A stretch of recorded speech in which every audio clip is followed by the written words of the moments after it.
Voici comment faire un formulaire à l'aide de l'application Forms inclus dans Office 365. Premièrement, j'ouvre Microsoft Office 365 en ligne et je vais aller chercher l'application Forms. On me donne deux choix. Premièrement, créer un formulaire ou un questionnaire. Le questionnaire va servir plus dans un but d'évaluation. Donc, nous, ce qu'on veut faire aujourd'hui, c'est un formulaire. Donc, je vais cliquer sur formulaire. Je vais commencer par donner un titre à mon formulaire. Donc, collecte des effets personnels.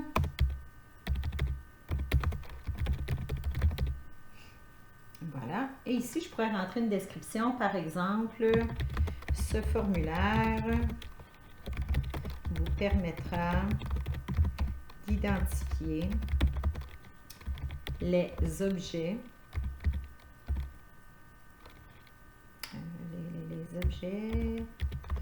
que vous désirez récupérer. Je pourrais mettre les objets essentiels parce qu'on parle d'objets essentiels ici que vous désirez récupérer.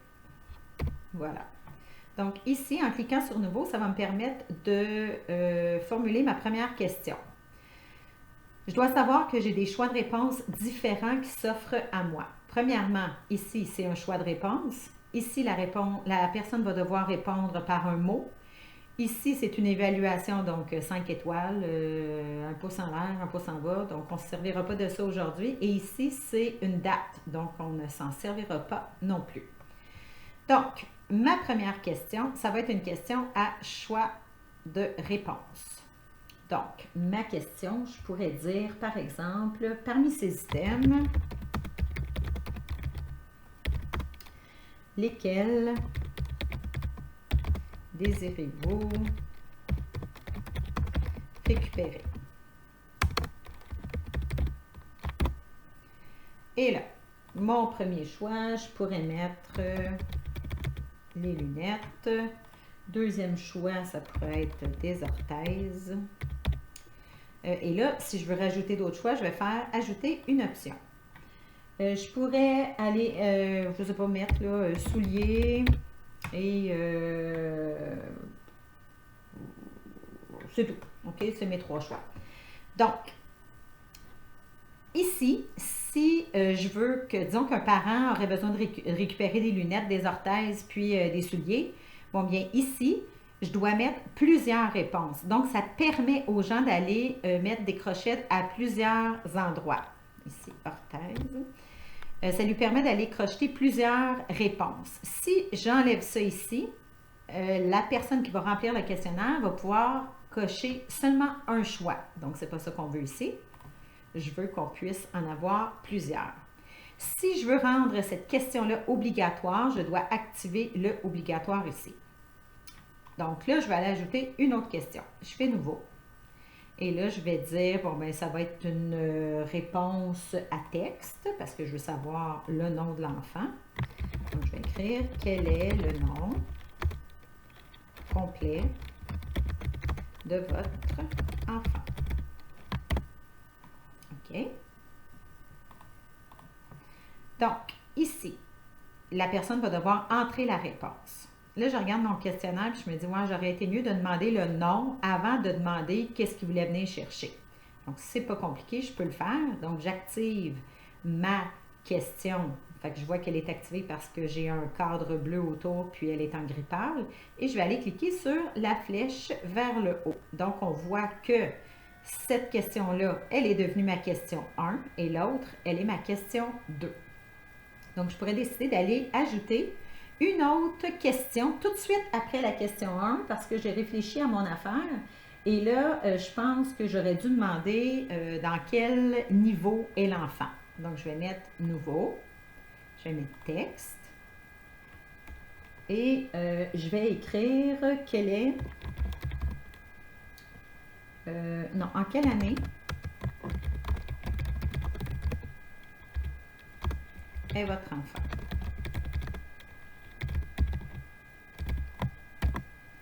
Donc, encore là, ils vont rentrer une réponse. J'aurais pu mettre un choix de réponse aussi, première année, deuxième année, troisième année. on aurait pu le faire là, comme on veut. Donc, ici, j'ai oublié quelque chose, par exemple. Là, je vois que j'ai oublié d'écrire que ma question était obligatoire. Donc, tout ce que j'ai à faire pour aller modifier une question, c'est de cliquer dessus et d'aller activer le changement que je veux faire. Donc, à ma question 2, même chose, c'est une question obligatoire. Donc, ça veut dire que les parents ne peuvent pas conclure le questionnaire tant qu'ils n'ont pas répondu à ces questions-là. Maintenant, parmi ces systèmes, lesquels désirez-vous récupérer? Admettons que le parent n'a pas besoin de venir à l'école, mais je vais rajouter une question ici.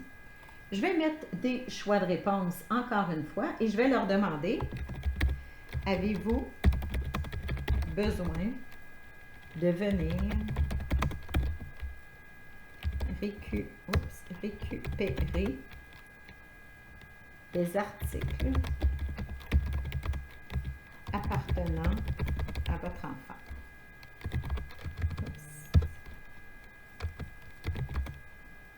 À votre enfant. Point d'interrogation. Donc, l'option 1, oui. L'option 2, non. Et je mets cette question-là obligatoire aussi. Donc, si je regarde mon questionnaire, question 1, le nom complet de l'enfant, en quelle année votre enfant, ensuite avez-vous besoin de venir récupérer, oui ou non, et ensuite de ça, parmi ces systèmes, lesquels désirez-vous récupérer? Donc, lunettes, orthèses, souliers. Moi, disons que le parent a besoin de vraiment autre chose d'essentiel parce que je ne sais pas, moi, son enfant a laissé un médicament à l'école, puis je n'ai pas pensé le mettre dans mon choix. Je suis peut-être mieux de mettre une case autre. Donc, ici, au lieu de mettre ajouter une option, je vais mettre ajouter une option autre. Donc, comme vous voyez, l'option autre s'affiche et quand le parent va remplir le questionnaire, ici, il va pouvoir venir indiquer ce qu'il a besoin de récupérer pour son enfant qui ne fait pas partie de la liste. Donc, si vous vouliez ajouter d'autres questions, bien, il n'y a pas de problème. On ne fait que cliquer sur Nouveau et on peut ajouter le nombre de questions qu'on veut. Ici, à la question 3, avez-vous besoin de venir récupérer des articles? Oui. Donc là, c'est bien que ça passe à la question 4. Mais admettons que c'est non. Bien là, je ne veux pas qu'il puisse remplir la question 4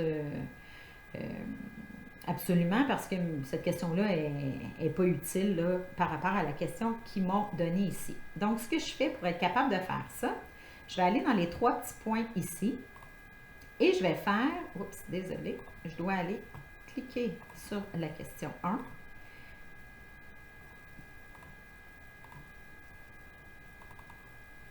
Non, je m'excuse. Une petite seconde, là, je suis un peu perdue. Question 3, ici, je vais l'activer. Je vais aller cliquer sur les 3 petits points et je vais faire ajouter un embranchement. Donc ici, en ajoutant un embranchement, ce que ça fait, c'est avez-vous besoin de venir récupérer des articles? Oui. Donc, allez à la question suivante. Sinon, allez à la fin du formulaire. Donc, à ce moment-là, si les parents cliquent non ici, ils ne verront pas la question 4. Donc, ça peut être une option intéressante là, à utiliser. Quand mes embranchements sont terminés, je fais précédent et je reviens à mon questionnaire. Ici, j'ai thème. Je pourrais aller modifier mon thème. Donc, je pourrais y mettre, je ne sais pas moi, un espèce de paysage comme ça en arrière. Je pourrais y mettre une image que je vais aller chercher sur Internet ici. Donc, je pourrais mettre, je ne sais pas moi, un arc-en-ciel. C'est la mode, hein? Donc, je pourrais aller mettre un arc-en-ciel ici. Aller choisir une image. Voilà, celle-là, j'aime bien. Et mon arc-en-ciel se retrouve en arrière. Donc, j'ai changé le thème de ma présentation. Ensuite de ça, je pourrais faire aperçu et je verrai ici de quoi mon questionnaire a l'air. Donc, on voit en arrière mon thème, là, qui est mon arc-en-ciel. Et là, je peux voir la version que je vois si je remplis le questionnaire à l'ordinateur. Et je vais voir aussi la version si le questionnaire est rempli sur un appareil mobile. Donc, ordinateur, si je regarde, oups, j'ai juste 3 questions, comment ça se fait? Je vais aller voir 3 ici, je mets oui. Oh, la 4e question apparaît. Donc, ça fonctionne. Si je m'en vais sur mon appareil mobile et disons que je mets non ici, bien, ça finit là et je clique sur Envoyer. Donc, mes deux façons fonctionnent bien. Donc, à ce moment-là, je suis prête à aller partager mon questionnaire. Ce que je fais, je vais cliquer sur Partager ici. Et là, il faut faire attention, encore une fois, à la façon dont on partage le questionnaire. Si je choisis cette option-là ici, seuls les membres de mon organisation peuvent répondre au questionnaire. Ça veut dire que il y a seulement les gens qui ont une adresse acommercialcsvt.qc.ca qui vont pouvoir répondre à mon questionnaire. C'est pas ça que je veux. Si je veux que les parents puissent y répondre, je dois utiliser toute personne ayant le lien peut répondre. Donc, je vais aller cliquer là. Ensuite, ce que je vais faire, je vais aller copier cette adresse-là ici. Donc, je vais copier. Donc, là, c'est pareil comme si j'avais fait un bouton de droite, copier. Et ensuite, je vais pouvoir aller dans ma boîte courriel, ici, prendre ma liste de diffusion qui est pour tous mes parents. Là, moi, je vais juste l'envoyer à Denis Guérard, disons. Et ici, je ferai CTRL-V ou bouton de droite, coller. Et mon lien vers mon sondage vient de s'afficher. Donc, les gens n'auraient qu'à cliquer ici pour être capable de répondre à mon questionnaire Forms. Une autre chose qui est le fun aussi pour partager, c'est le code QR qui est ici. Donc, si je clique sur le petit icône qui est ici, je pourrais aller coller le code QR où les gens n'auraient qu'à lire le code QR pour être capable d'aller pour accéder aux Forms. Donc, je pourrais le télécharger ici, l'ouvrir, faire bouton de droite, copier. Et à ce moment-là, je pourrais retourner dans mon courriel et faire coller. Oups, attendez, il ne l'a pas pris. On va faire plus simple que ça. On va aller directement dessus. On va faire copier l'image. Et dans mon courriel, je vais aller faire coller. Donc là, on voit qu'il est vraiment gros. Fait que je vais le rapetisser un petit peu. Et les gens pourraient accéder à mon sondage à partir de mon code QR. Donc, à ce moment-là, mon questionnaire serait partagé.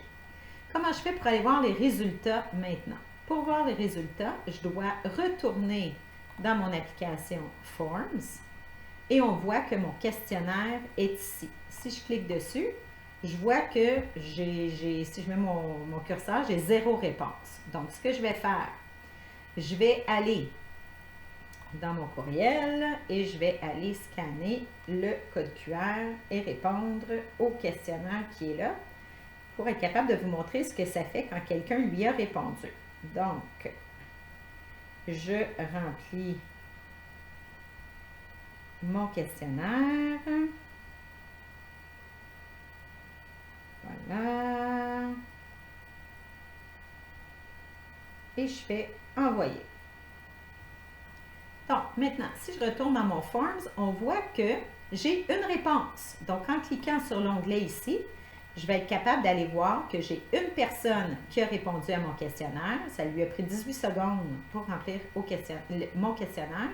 Et j'ai accès à ces réponses ici.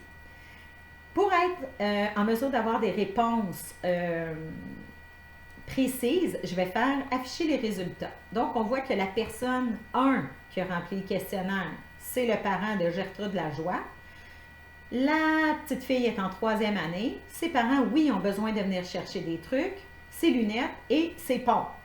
Donc, comme ça, on sait ce que la personne a besoin de venir chercher. Et je pourrais aller voir si j'avais plus qu'une personne, la personne 2, 3, 4, 5, 6, 7, 8, jusqu'à temps que tout le monde qui a répondu puisse soit là. Fait que vous avez dans l'espace d'une feuille tous les renseignements dont vous avez besoin par élève. Donc, c'est la façon de remplir et de créer surtout un formulaire Forms.